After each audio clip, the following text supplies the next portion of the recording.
You have undoubtedly heard of this album right here, but I would like to tell you some things about it that I bet you don't know.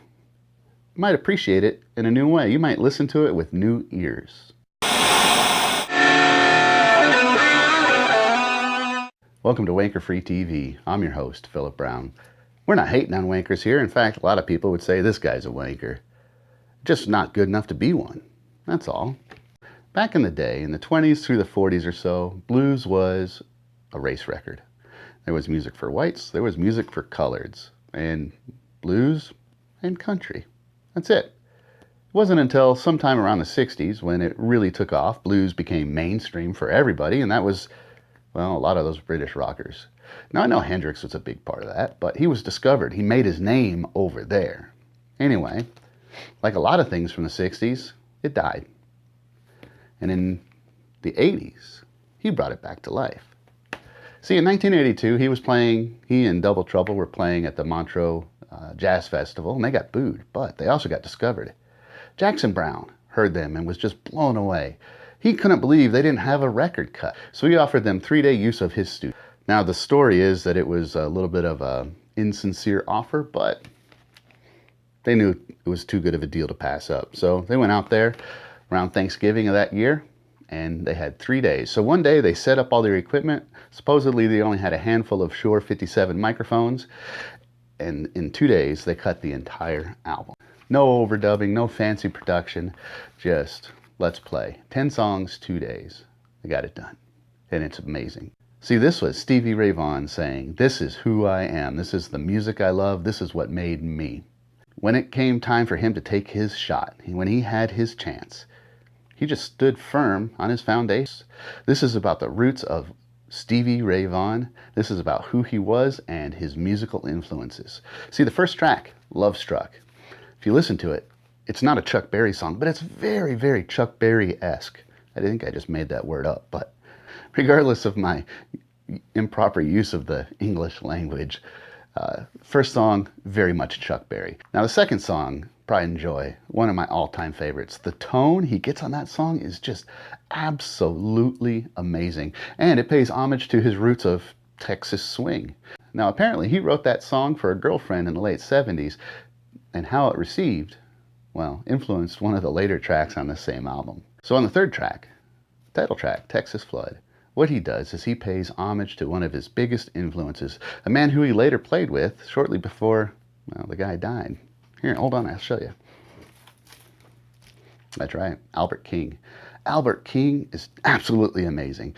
If you've never listened to some Albert King stuff, oh man, it is unequivocal. The story about Albert King is supposedly, when he was a kid, he got a used guitar and it was out of tune, but he just learned how to play it in a way that made it in tune. That's kind of how he learned how to bend all those strings. And when people tried to figure out how he played, well, a lot of times his guitars weren't in tune, so you couldn't really do it just by seeing what he did. Really difficult to copy. Plus, he had these giant, strong hands, so he would do these crazy, crazy bends. And when you hear Texas Flood, that's what's going on. Now, the fourth track on here is one of my favorites. And it's not because of the guitar work, it's because of his singing, his soulful singing. And he's playing tribute, well, he's also covering one of my favorites, Howlin Wolf. And Howlin Wolf is a fantastically amazing, interesting character. He was a businessman, and he did stuff nobody else was doing. And his guitar player, Herbert Sumlin, oh my goodness, he was one of the guys that influenced people like Jeff Beck and Eric Clapton and all those guys. But anyway, Tell Me is just, it's a 12 bars blues, and but it's in the style of Howlin Wolf. Nobody can sing like Howlin Wolf can, but that's what the song is paying homage to there. Now the next song, last one on the first side, is not a Hendrix song, Testify. However, it just screams Hendrix vibe. He's playing this stuff on the bridge pickup way down on the neck, and it's just got this feel, this vibe that's like very much, hey, Hendrix was a big influence on me. Second side, first song, Rude Mood. Stevie Ray said in quite a few interviews that he wrote the song just because it sounds rude, and it is.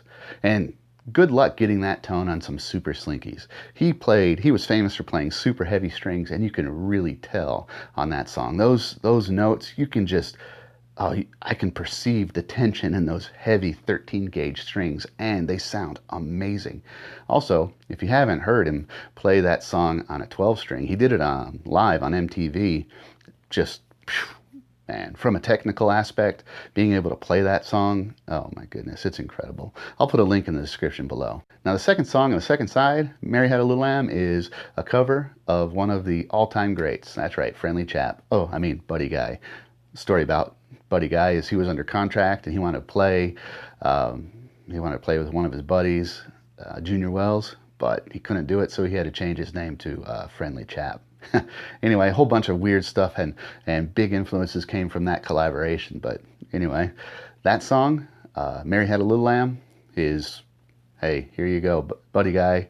You're a big part of what made me me. I'm going to put you on my album. Now, next one, Dirty Pool, Doyle Bromell. Big influence. Texas swing is a big thing. He grew up all around it. Stevie Ray Vaughan did. He and his brother, that's what they played. That's what they listened to. That's what they grew up on. And that's why that's on the album. It's got some really crazy way of strumming super, super fast. I can't do it with a pick. I actually have to do it with my fingers. And even then, I'm not very good at it. But that song is on there because that's what he grew up. Okay, remember how I talked about Pride and Joy?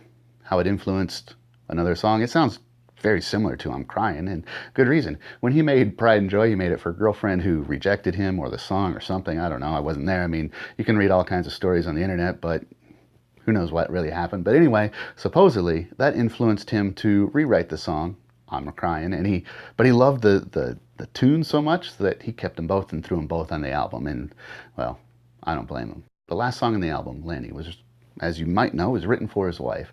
And it's unbelievably beautiful. He's got these amazing chord constructions, and they ring, and they just sound so beautiful and clean. The thing you might not know is when he was recording that, he broke his B string. But they were running out of time. Remember, they recorded the whole thing in 2 days? He was running out of time, had to finish it with a broken B string.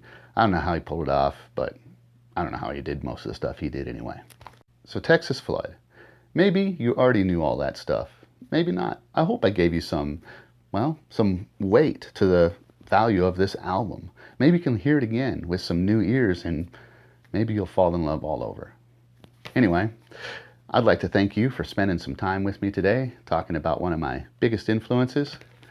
And as always, this is a wanker free zone, but not because we're hating, just average dude who not very good. But I love guitar, and I hope I brought you some joy and some new appreciation for something that's fantastic and wonderful.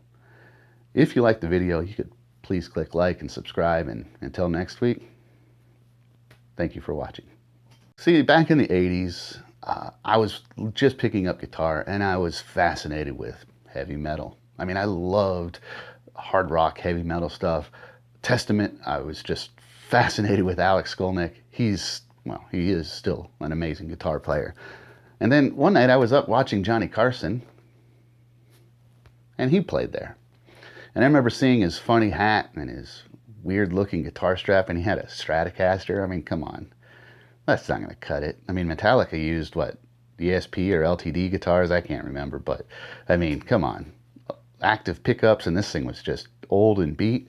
But then he started playing, and it just blew me away. I had no idea what he was doing, how he was doing it, but I was absolutely fascinated. It wasn't this album he was playing off of, but this is where it started, and this is the one I want to talk about.